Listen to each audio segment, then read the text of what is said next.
Magandang umaga po sa inyong lahat. Tayo ay naririto ngayon dahil yan po ang kalooban ng Diyos. At ako po ay nagagalak sapagkat yan din po ang nasa puso nating lahat. Sapagkat kung gusto ng Panginoon na nandito tayo sa araw ng linggo, ibig sabihin ay meron siyang magandang plano sa atin. At ang pananambahan natin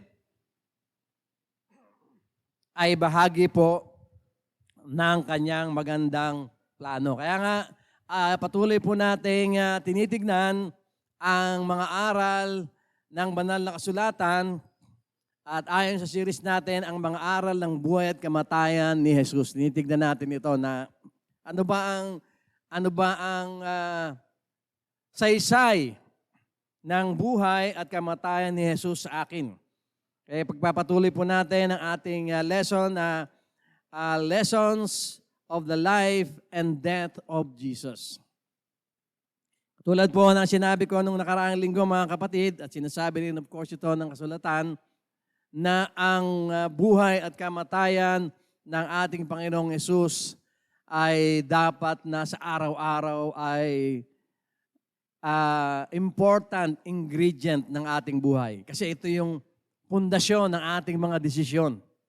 Ito yung pundasyon ng direksyon ng ating buhay. Na ano pat, ang tanong natin ay, papaano ba tayo makakapamuhay ng ayon sa buhay at kamatayan ng ating Panginoong Hesus? Ang buhay at kamatayan ng ating Panginoong Hesus ay hindi lamang isang kwento na ating naririnig na paulit-ulit, kung hindi ito ay tunay na kasaysayan ng ating Panginoong Hesus, ng ating pananampalataya, sapagkat ang ating Panginoon ay hindi lamang siya God of the Bible, kung hindi siya ay historic Jesus na sa buong mundo ay matatagpuan ang mga ginawa ng ating Panginoong Hesus sa ibabaw ng lupang ito. Kaya nga tayo ay nagpapatuloy mga kapatid na alamin ano-ano ba ang mga lessons of the life and death of Jesus. At katulad ng sinabi ko mga kapatid, involved dito ang kabuuan ng ating buhay. Walang parte ng buhay natin na masasabi natin, itong bahagi ng buhay ko na ito, hindi na mahalaga ang buhay at kamatayan ng aking Panginoong Hesus. Kahit nga yung bahagi ng buhay mo na nagkakasala ka, is still part of the life and death of our Lord Jesus. Dahil ang ating Panginoon ay namatay para sa ating kasalanan, para sa ating katubusan. So kung tayo po ay nasa panahon ng pagkakasala, alalahanin natin ang ating Panginoong Hesus sa kanyang buhay at sa kanyang kamatayan. Alalahanin natin ang paghihirap ng Panginoong Hesus doon sa krus. At nawa ito ay maging inspirasyon natin na itigil na ang mga pagkakasalang ginagawa natin. Bakit? Dahil namatay si Kristo para sa atin. So it's very important ang mga aral ng buhay ng ating Panginoong Jesucristo at ng kanyang kamatayan para po sa atin. Sa pagpapatuloy po ng ating series, maaring sa hindi mga mananampalataya ay hindi po mahalaga ang pagiging hari ng ating Panginoon. Bagamat ang ating Panginoon, nang nabuhay siya dito sa lupa, ay nagmistula siyang pangkaraniwang tao, hindi natin maalis yung katotohanan na nung siya ay nandito pa sa lupa, bagamat siya ay walang koronang suot, walang suot na magandang robe, ay alam natin na siya ay hari. Sa kapanganakan pa lamang niya, Sa hula pa lamang sa Old Testament ay sinabi na ng ating Panginoon ay hari ng mga hari. And so kung ang ating Panginoon ay hari, ay may relevance ito sa ating buhay. Sa iba na hindi naniniwala o walang halaga sa kanila yung pagiging hari ng ating Panginoon, ay ang kadahilanan nun ay dahil wala sa kanila ang Panginoon. O hindi sila actually naniniwala sa ating Panginoon. Nakakalungkot po ito kasi ang hindi pinaghaharian ng Diyos o ng ating Panginoon ay pinaghaharian naman ng kaaway. So dito pa lamang makikita natin na napakahalaga ng pagiging hari ng ating Panginoong Jesucristo sa ating buhay. Na nung siya ay nabubuhay pa lamang dito sa lupa, ay nirecognize na natin siya, kinilala na natin siya na hari ng mga hari. Tinanggap na natin yon. At yon ay merong significance, may kahalagahan sa ating buhay. Dahil sa katotohanan na yon, ay nagkaroon po tayo ng kaligtasan. Ano po yung katotohanan na yun? Ang ating Panginoon ay hari. Kaya po sa umagang ito mga kapatid, ay titignan po natin, ang ating mensahe ay, ang title po ng ating message ngayon ay kahalagahan ng pagkahari ni Jesus sa ating buhay. The importance of Jesus' kingship in our lives. Sa isang tingin, lalo na sa mga hindi mananampalataya, ano naman kung si Kristo ay hari? Anong connect nun sa buhay ko? But of course, tayo mga kapatid, dahil tayo ay pinalad na mapili ng Panginoon, nabuksan ng puso at makilala natin siya, alam na natin na yung pagiging hari ng ating Panginoon ay mahalaga sa atin. Sa buhay na lang natin, sa everyday living natin, in everything that we do. Ang tanong natin ay, si Kristo ba ang naghahari sa aking buhay? Di po ba?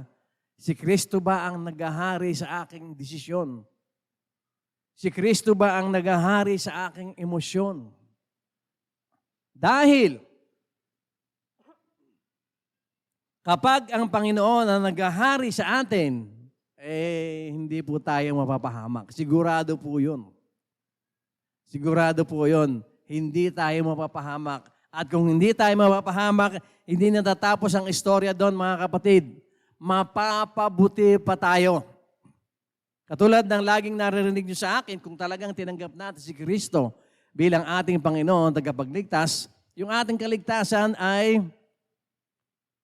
sigurado na. Pero habang nandito tayo sa lupa, kailangan natin na isapamuhay ang ating buhay dito na laging malinaw sa atin na si Jesus ay ating hari. Marami pong alok ang sanlibutan. Maraming alok ang pagkakataon. Maski itong araw na ito ng linggo. Maaring ang ilan sa ating mga kapatid ay ang tanong, alin ba ang aking susundin? Ang aking hari o ang hari ng mundong ito? Sabi ng hari ng mundong ito, matulog ka na lang. Masarap matulog pagkalinggo. Lalo na ngayon, mainit ang panahon pero pag madaling araw ay malamig. Ang hirap bumangon. Pero ano ang ginagawa natin? Bumabangon tayo. At ang pagpunta nyo ngayon dito ay tanda na si Kristo ay kinikilala ninyong hari ng inyong buhay. Simply because hindi tayo nagpadala sa hari ng sanlibutan. At ang ating pong sermon text ay mababasa po natin mga kapatid sa Salmo chapter 24, verses 1 to 10. Tungkol po ito sa pagkahari ng ating Panginoong Jesucristo. Sabi po rito, ang buong mundo at ang lahat ng naririto ay pag-aari ng Panginoon. Itinayo niya ang pundasyon ng mundo sa kailaliman ng dagat. Sino ang karapat-dapat umakyat sa bundok ng Panginoon? At sino ang maaaring tumungtong sa kanyang banal na templo? Makakatungtong ang may matuwid na pamumuhay at malinis na puso, ang hindi sumasamba sa mga Diyos-Diyosan at ang hindi sumusumpa ng kasinungalingan. Pagpapalain siya at ipapawalang sala ng Panginoon, ang Diyos na kanyang tagapagligtas. Verse 6, iyan ang mga taong makakalapit at sasamba sa Diyos ni Jacob. Iyan ang mga taong makakalapit at sasamba sa Diyos ni Jacob. Verse 7, buksan ninyo ng maluwang ang mga lumang pintuan ng templo upang makapasok ang haring makapangyarihan. Sino ang haring makapangyarihan? Siya ang Panginoong malakas at matatag sa pakikipaglaban. Buksan ninyo ng maluwang ang mga lumang pinto ng templo upang makapasok ang haring makapangyarihan. Sino ang haring makapangyarihan? Siya ang Panginoon na pinuno ng hukbo ng kalangitan. Tunay nga siyang haring makapangyarihan.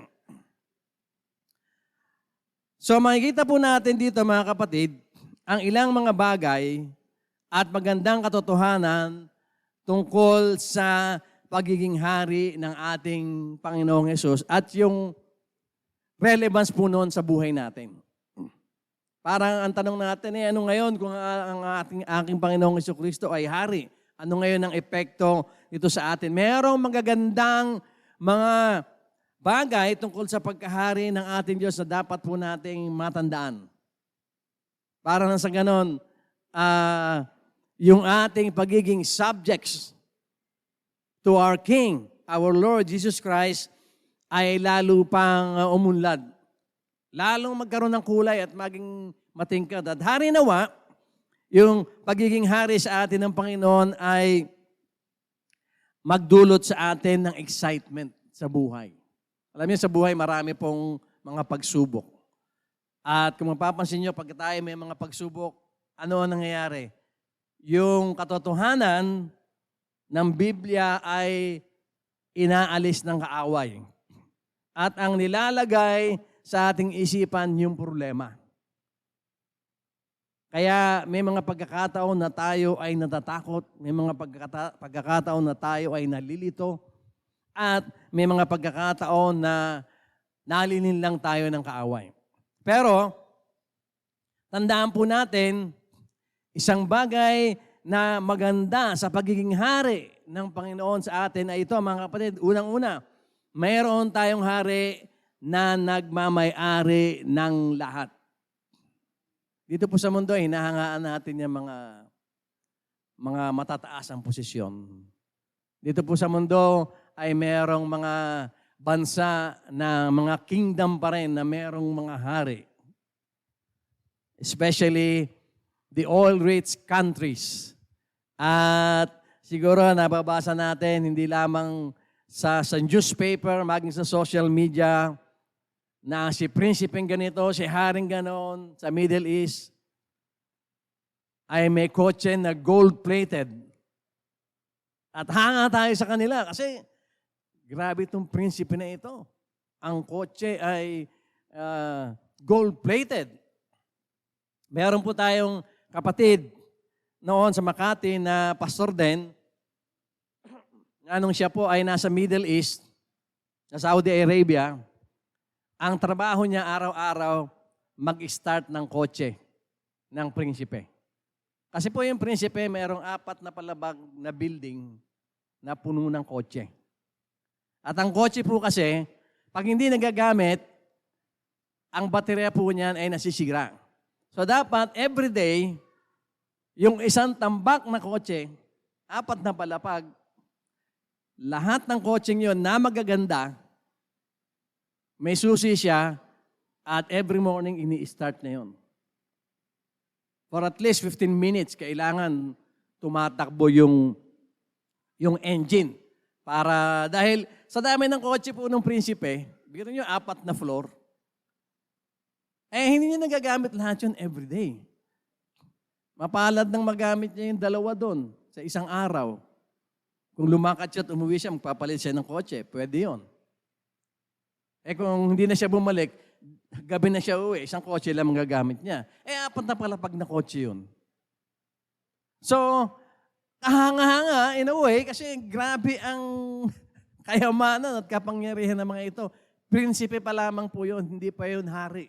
Isa pa lamang yun sa mga prinsipe ng palasyo doon sa Middle East.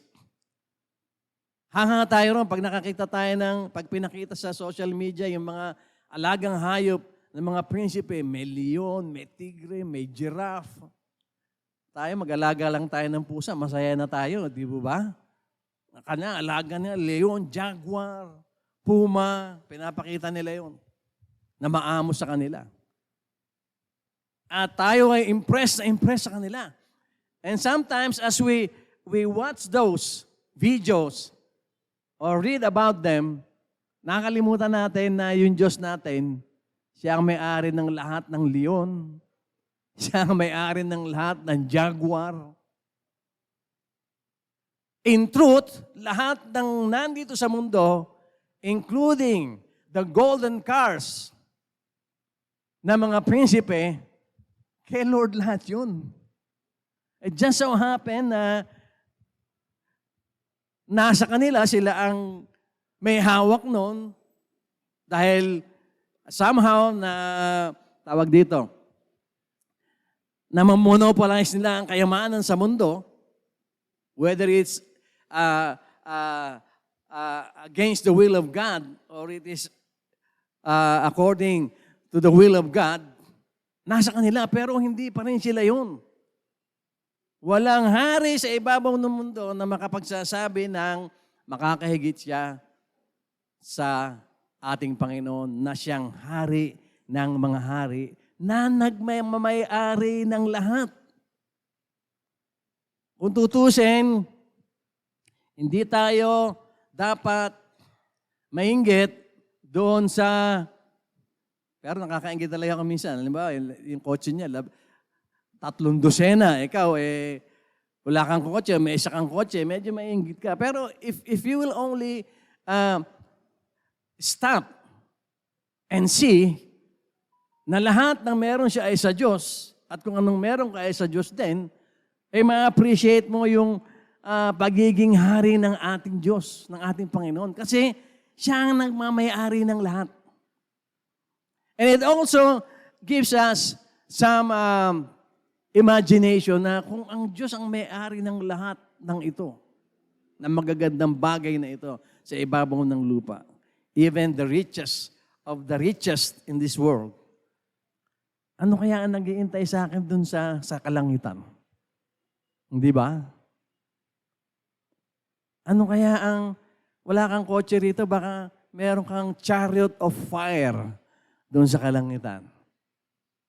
Or maybe, pag nandun na tayo sa kalangitan, hindi natin kailangan ng chariot. Maaring dahil tayo ay iniba na ng Panginoon, we could go to any places at will. Naisip po, pupunta ako ng Saturn. Instantaneously, nandun ka sa Saturn. Hindi mo kailangan ng astronaut suit. Kasi iba na yung katawan mo, hindi na yung physical. So, ganon kataas ang pagiging hari ng ating Diyos na nagmamay-ari ng lahat. At dapat we should feel good about it. We should be excited about it. Huwag mo na masyadong isipin yung buhay dito. Dahil sandali lang yan. Pero may buhay na naghihintay sa atin doon na ang hari ng mga hari na nagmamay-ari ng lahat ay naghihintay sa atin. Sabi po sa Salmo 24:1-2, ang buong mundo at ang lahat ng naririto ay pag-aari ng Panginoon. Itinayo niya ang pundasyon ng mundo sa kailaliman ng dagat.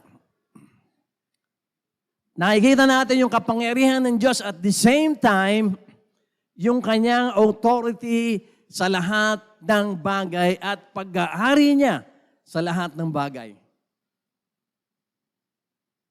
Sino ang engineer na kayang itayo ang buong mundo na ang pundasyon ay nasa ilalim ng dagat? Isang building, isang city, maybe kayang gawin yun ng sanlibutan. Pag pumunta kayo sa Qatar, gumagawa sila ng artificial island. Pero gaano kaliit yun compared sa size ng ating mundo. Pero ang ating Diyos, sa kanyang karunungan, sa kanyang authority at pag-aari ng lahat ng bagay, kaya niyang i-command ang lupa at dagat para mayroon siyang maitayo. At ito nga ang mundo na kinalalagyan natin. Ang Diyos ang nagtayo nito at ang pundasyon nito ay nasa kailaliman ng dagat. Mind-boggling, mga kapatid. Madalas naaaliw tayo sa mga nangyayari sa mundong ito na kahanga-hanga. Pero walang makakatapat sa kakayanan ng ating hari, ang Panginoong Hesus, na nagmamay-ari ng lahat sa kanyang ginagawa at sa kanyang ginawa sa pagkakalikha niya sa mundong ito. Ano bang ibig sabihin nito, mga kapatid? Sinasabi sa atin ito na ang ating Panginoon ay may mga pangako at manang kayang ibigay sa atin. If He owns everything, He can give us anything. At kung ano ang pinangako niyang ibibigay niya sa atin, ibibigay niya sa atin. Kaya importante po na maunawaan natin na ang Diyos, ang Panginoong Hesus ay siyang hari natin. Dahil pag na-internalize po natin na siya ay tunay na hari natin, hindi tayo mababahala sa mundong ito. Hindi tayo mababahala sa mga nangyayari sa mundong ito. Kung tayo man ay mayroong mga pagsubok na dinaraanan, hindi rin tayo mababahala. Kasi ang hari natin, siya ay nagmamay-ari ng lahat. So why should I worry? Kaya maasahan po natin na ang ating Panginoon ay yung mga pangako niyang ibibigay sa atin, siguradong maibibigay niya sa atin. Dahil siya ang may pag-aari ng lahat bilang ating hari. Siya yung may pag-aari ng lahat. At pag binasa pa natin ng Biblia, alam natin na tayo ay kanyang mga anak at tagapagmana. Kapwa tagapagmana ng ating Panginoong Hesus as the Son of God.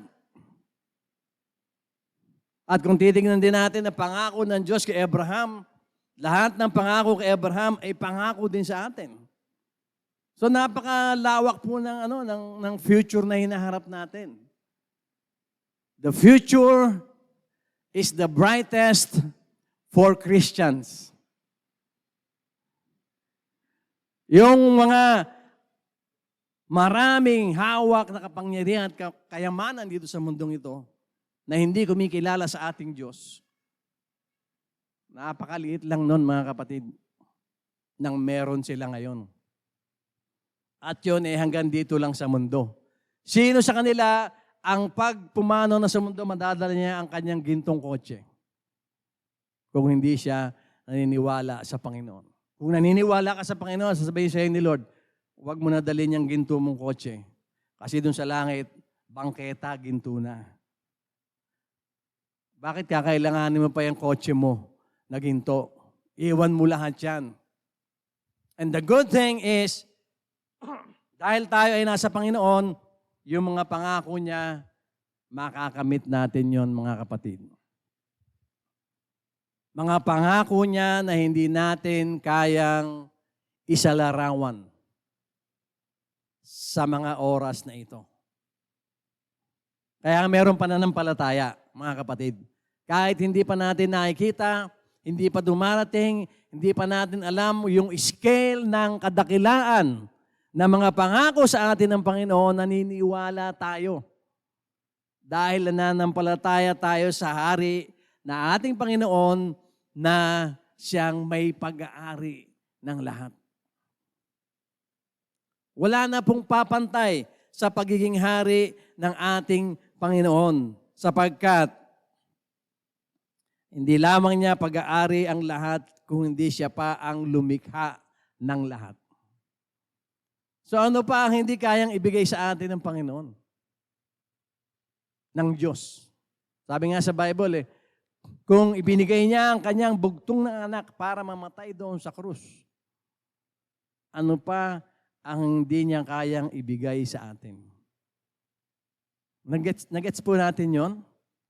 Yung pangyayari yun sa krus ay napakadakila po na yun at punong-puno ng kapangyarihan na mahirap ipaliwanag.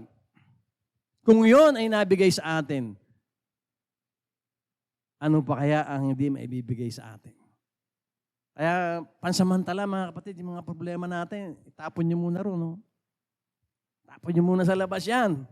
Kasi itong pinag-uusapan natin, ito yung katotohanan na nagbibigay ng kahalagahan sa ating pagkatao at pagiging anak ng Diyos sapagkat tayo ay merong hari na nagmamay-ari ng lahat.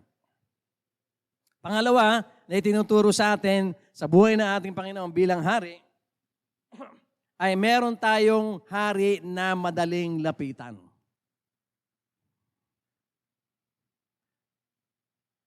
Yung prinsipe sa ibang bansa, yung hari sa ibang bansa, hindi mo basta-basta malalapitan yung.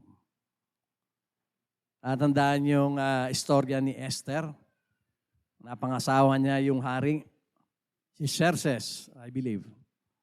Kahit na asawa ka nung hari, pag hindi ka pinatawag ng hari at bigla ka na lang sumulpot sa harapan ng trono niya, pwede kang ipapatay ng hari.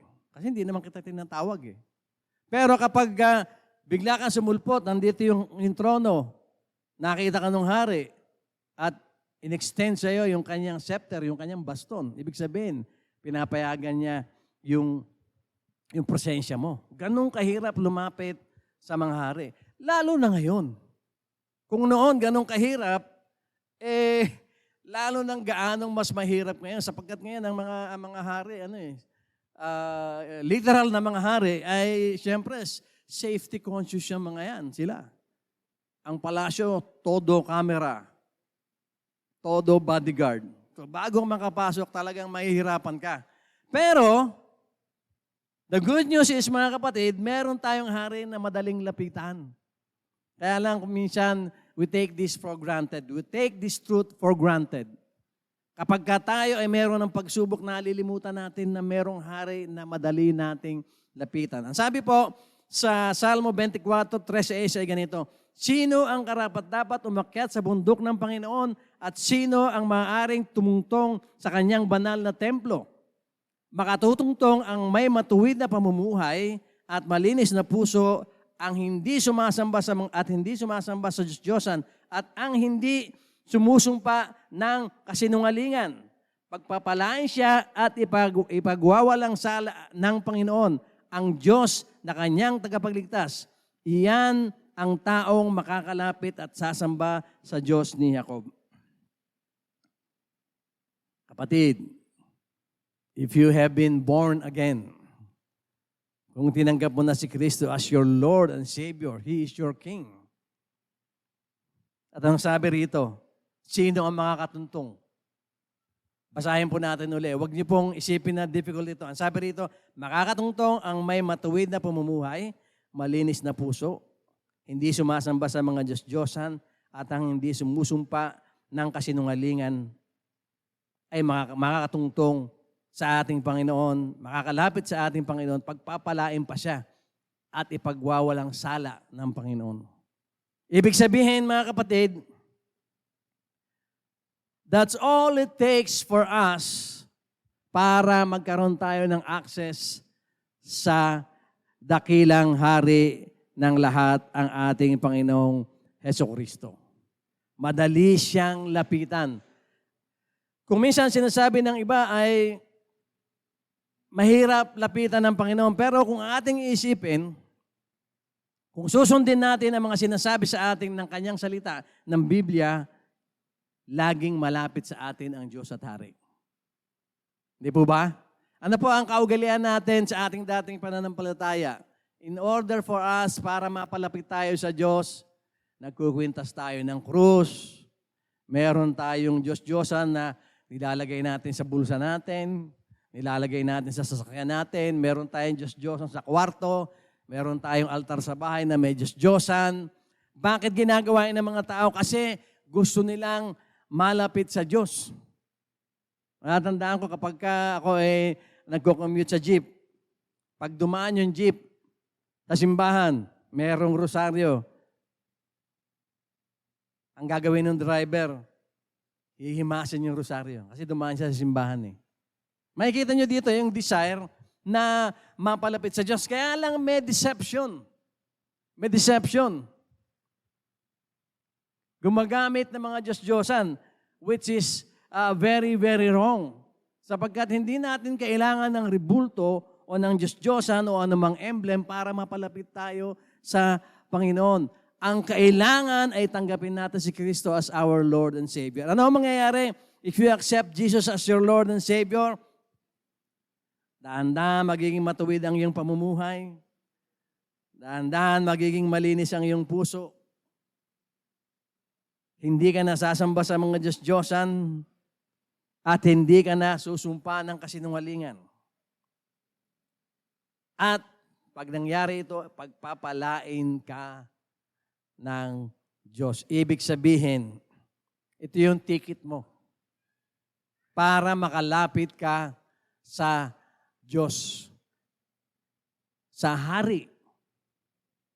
Madaling lapitan ng Hari natin. Hindi mo kailangan ng magandang kotse, hindi mo kailangan na ikaw ay mahusay, makipag-usap, hindi mo kailangan na magaling ka manalangin, basta nanalangin ka. Hindi mo kailangan ng kung ano-ano pa. All you have to do, tanggapin mo si Kristo as your Lord and Savior at yung mga sinasabi rito na mga katangian ng mga tao na makakatungtong sa kaharian ng Diyos o makakalapit sa Hari, ay mapapasa atin din. How do you value yourself as a Christian, mga kapatid? Pag hindi natin nare-realize na malapit tayo sa Diyos, na Hari, para bang naisip mo, parang pangkaraniwang tao ka lang. Wala kang influence. Pero, kung ilalagay mo sa puso mo na ang Hari mo ay ang Panginoong Jesucristo, meron kang influensya sa Kanya at siya ay may influensya sa iyo. Ang totoo niyan, kung ikaw ay Kristiyano, big time ka sa mata ni Lord. At big time ang mga pangako sa iyo ng ating Hari na mangyayari katulad ng pinag-usapan natin. So huwag po tayong maniniwala mga kapatid na hindi madaling lumapit sa ating Hari. Ang Hari po natin ay madaling lapitan ng ating Panginoong Jesucristo. Ang sabi po sa Santiago 4:8 ay ganito, lumapit kayo sa Diyos at lalapit din siya sa inyo. Kayong mga makasalanan, mamuhay kayo ng malinis. At kayong mga nagdadalawang isip, linisin ninyo ang inyong puso. Binanggit ito dun sa mga verse na binasa natin kanina sa Psalm. Lumapit kayo sa Diyos at lalapit din siya sa inyo. Gaano kalapit, gaano kadali lumapit sa Diyos. Pag lumapit ka sa Kanya, hindi niya sasabihin, anak, pumunta ka rito sa trono ko. Hindi ganun. Pag lumapit ka, lalapit din siya sa iyo. Yun ang Hari na meron tayo madaling lapitan. Gaano karami ang mga tao sa mundo, mga kapatid, na sa ngayon ay naliligaw, nahihirapan, dahil wala silang malapitan. At lalong mahirap ay pangunawa sa kanila na ang Diyos ay madaling lapitan. Kasi bilang mga tao, medyo yung pagiging materialistic natin, yung pagiging physical natin, ay yun ang nangingibabaw sa atin. Paano ko lalapitan si Lord? Paano mo sinabing madaling lapitan si Lord? Hindi nga siya nakikita eh. Paano ko lalapitan yung hindi ko nakikita? Manampalataya ka. Di ba? Pag nananampalataya ka, kahit sabihin natin sa mga description sa Biblia na ang Diyos ay nasa ikapitong langit. Kung gaano kalayo, hindi natin alam. Pero, malapit siya. Malalapitan mo siya. Madali siyang lapitan. Kailangan lang natin magkaroon ng pagbabago ng ating kaisipan. Katulad ng sinasabi sa mga taga-Roma. Huwag nating i-focus yung sarili natin sa mga material at physical na bagay. Kung hindi, mag-focus tayo sa mga spiritual na bagay na tumatagal at walang hanggan. Yung pagiging spiritual natin bilang tao ay pairali natin sa ating buhay at kilalanin natin na meron tayong hari na madaling lapitan, katulad na sinasabi ng Bible. At yung haring ito, ang ating Panginoong Hesus, alam natin na dumating ang time na siya ay pinatay noon at nabuhay na muli. Lalo pang naging mas matibay sa atin ang ebidensya na ang ating Diyos ay madaling lapitan, na ang ating hari ay madaling lapitan. Bakit? Bumaba na siya rito sa atin. Umakyat nga lamang, naghahanda para sa pagbabalik natin, pagpunta natin sa kanyang kinalalagyan. Pero bagamat nandun siya, nandito pa rin siya. In fact, tignan mo yung katabi mo. In truth, nasa puso niya si Kristo ngayon. Di ba? Nasa puso mo si Kristo. Ang hirap isipin. Paano nangyari yun? Lahat kami nasama si Kristo. Wala naman imposible sa ating Diyos . Kung nagawa niya sa pamamagitan ng kanyang salita, ay gawin ang mundong ito at tapusin ang kanyang paglilikha sa loob ng 6 na araw, bakit hindi niya magagawa yung mga bagay na iniisip natin ngayon na imposible? Bakit hindi niya magagawa na maging malapit siya sa atin at nasa puso natin siya, siya ay nasa bawat isa sa atin. Remember, lagi naririnig sa atin, ano po, baka iniisip ng iba, pag pastor ka, yung ulo ni Kristo nasa iyo. Pero pag hindi ka pastor, yung balikat ni Kristo nasa iyo. Pag simpleng member ka lang, yung kalingkingan nasa iyo. Hindi po ganun . Ang ating Panginoon ay nasa atin ng buong buo. Paano yung nagagawa ng ating Diyos? Makapangyarihan talaga siya. Yung pagiging hari niya, hindi kagaya ng mga hari na limitado ang kapangyarihan. Ang ating Panginoon walang limit. He can do anything. Nung nilikha niya ang sanlibutan, dati ginawa niya si Eva at si Adan lang. Ginawa pa niya mula sa putik. Pagkatapos nun, dumami ang tao, hindi na sa pamamagitan ng putik, kung hindi sa pamamagitan ng babae at lalaki na pinagsama ng Panginoon. Kaya niyang gawin yun. Kung gusto niyang biglang may islang lumabas dito sa mundo at magkaroon ng mga tao na bago, kaya niyang gawin yun. Walang imposible sa kanya . Kaya tayo ay magalak sapagkat ang hari na ating sinasamba ay nandyan lamang. Madali siyang lapitan. Paano ba natin ito ilalagay na practical way? Marami po sa atin, dumaan tayo sa iba't ibang problema, hindi po ba? Nanalangin ka. Sumagot si Lord. Wala po rito ni isa man na masasabi ko na nanalangin kay Lord na hindi nakatanggap ng sagot agad. Merong hindi agad sumasagot si Lord. Minsan ang sagot ni Lord, matagal pa. Pero naranasan na natin na minsan nanalangin ka, sumagot agad si Lord. Minsan nanalangin ka, nandito ka sa church, hindi ka pa umuwi, ibinaksak na ni Lord ang sagot doon sa bahay mo. So, andyan lang si Lord. In fact, nandito siya sa ating kalagitnaan. Amen po ba? Panampakan po natin ang ating Panginoon. Yan ang ating hari. Approachable siya. Lagi siyang malapit sa atin at madali siyang lapitan. Pangatlo, na napakahalagang bagay tungkol sa pagiging hari ng ating Panginoon, ay nabanggit ko na nga, meron tayong haring nananahan sa ating puso. Sabi po sa Salmo 24:7-9, sabi ay ganito, buksan ninyo ng maluwang ang mga lumang pintuan ng templo upang makapasok ang haring makapangyarihan. Sino ang haring makapangyarihan? Siya ang Panginoong malakas at matatag sa pakikipaglaban. Buksan ninyo ng maluwang ang mga lumang pintuan ng templo upang makapasok ang haring makapangyarihan. Hindi ko na po babasahin yung mga susunod na verse. Pero nandiyan po yan sa ating mga handout. Pero mabasa po natin dito, mga kapatid, sa 1 Corinto 3:16 hanggang 17 at sa 1 Corinto 6:18-20 na may binabanggit po rito na templo. At ang templong yon ay tayo. Doon po, sa 1 Corinthians 3:16 hanggang 17, tinutukoy po dito yung templo ay ang church. Sinasabi rito na tayo ay templo.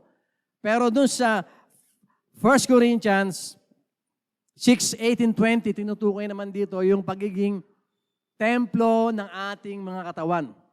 Templo ng banal na espiritu. Kaya ito pong sinasabi dito na binasa natin,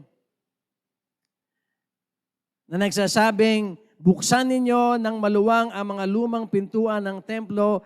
This pertains o tumutukoy sa atin bilang church at tumutukoy din ito sa ating bilang mga individual. Doon po sa 1 Corinthians 6,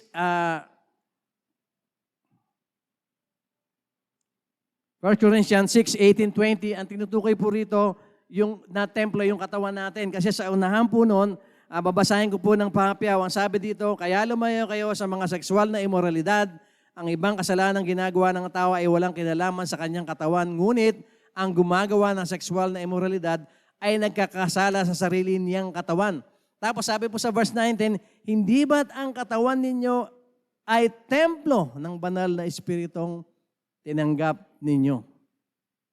So, nung sinabi po kanina, nabuksan ninyo ng maluwang ang mga lumang pintuan ng templo, tumutukoy po ito sa atin. Noon ang templo, mga bato. Ngayon, ang templo na ng Diyos ay tayo. Kaya, ano po ang sinasabi rito sa atin? Ang ating Diyos, ang ating hari ay nananahan na ngayon sa atin kasi tayo na yung templo eh. Habang tayo nagkakatipon ngayon as a church, kasama na yung mga kapatid natin na wala rito for whatever reason, nasa atin kalagitnaan ang Diyos. But at the same time, siya ay nasa atin din as individuals dahil tayo ang templo. Saan ba tumitira ang hari? Sa palasyo o sa templo? Kaya lang, ang templo ngayon ay hindi na physical na templong bato. Na katulad ng templo ni David sa Jerusalem. Ngayon po ang templo ay tayo na. Kaya napakagandang malaman mga kapatid na yung hari natin ay talagang nananahan sa atin. Kasi saan pa siya titira kung hindi sa atin dahil tayo yung templo.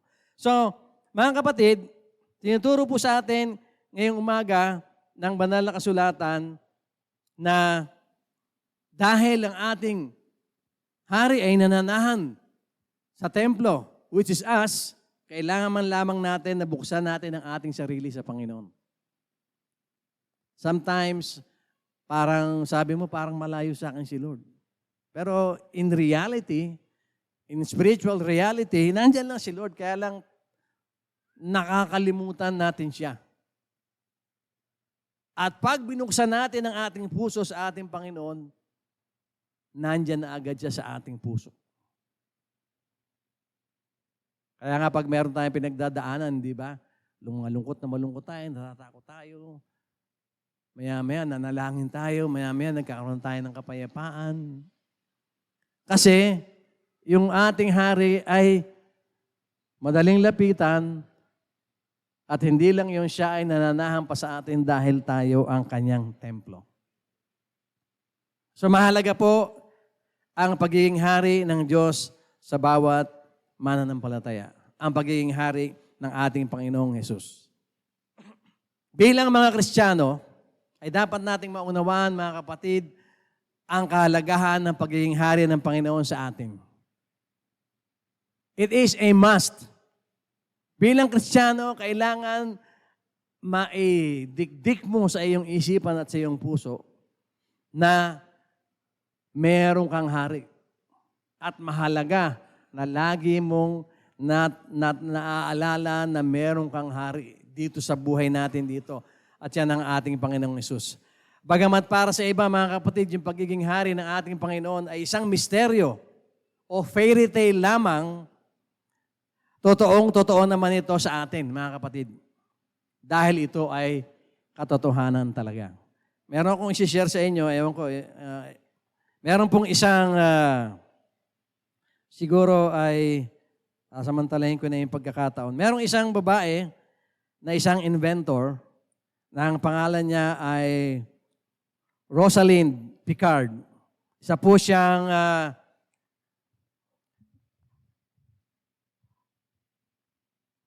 siyang scholar at inventor at isang profesor sa Media Arts and Sciences sa MIT, sa Massachusetts Institute of Technology, at founder po siya at direktor ng isang grupo na tinatawag na Affective Computing Research Group.